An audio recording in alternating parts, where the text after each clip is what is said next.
బండి పెట్టుకొని oil పోసుకుందామండి. Rice ఎంత పెట్టుకున్నారో దానికి సరిపడా ఆయిల్ పోసుకోండి. తాలింపు గింజలు, ఒక స్పూన్ తాలింపు గింజలు వేస్తున్నా, కొంచెం జీలకర్ర వేస్తున్నా అండి, కొంచెం పచ్చిపప్పు, ఒకే ఒక్క ఎండుమిర్చి చేస్తున్నానండి. ఆల్రెడీ నేను దాంట్లో వేసా కాబట్టి మీకు ఇది ఆప్షనల్ అండి, కావాలంటే వేసుకోవచ్చు లేకపోతే లేదు. గోల్డ్ షేడ్ వచ్చేదాకా వేయించుకుందాం మొత్తం. ఇప్పుడు కొంచెం శనక్కాయలు వేస్తున్నానండి, మొత్తం కూడా వేయించుకుందాం. దాంట్లో కొంచెం పసుపు వేస్తున్నా. ఇది ఆప్షనల్ అండి, మీరు కావాలంటే వేసుకోవచ్చు లేకపోతే లేదు. నేనైతే పసుపు వేస్తున్నా. కాస్త పచ్చిమిరపకాయలు ఇలా పొడుగ్గా పులిహోరకి తరుపుకోవాలండి. మీరు కరేపాకు వేసుకోండి, నేను కరేపాకు వేయలేదు, మీరు కరేపాకు వేసుకోండి. ఇదిగోండి, ఉల్లిపాయ కూడా వేసుకోవచ్చు అండి. దీంట్లో ఉల్లిపాయ అనేది వేసుకోవచ్చు. అంటే లంచ్ బాక్సులు కదా, బాగుంటాయో లేదో తెలియదు. ఉల్లిపాయ అయితే వేసుకోవచ్చు, చూసుకొని వేసుకోండి.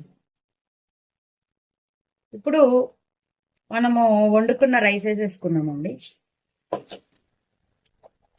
ముందుగా అన్నం వండుకొని ఉంచుకోవాలి, ఆ రైస్ వేస్తున్నాను. మనము ఇలా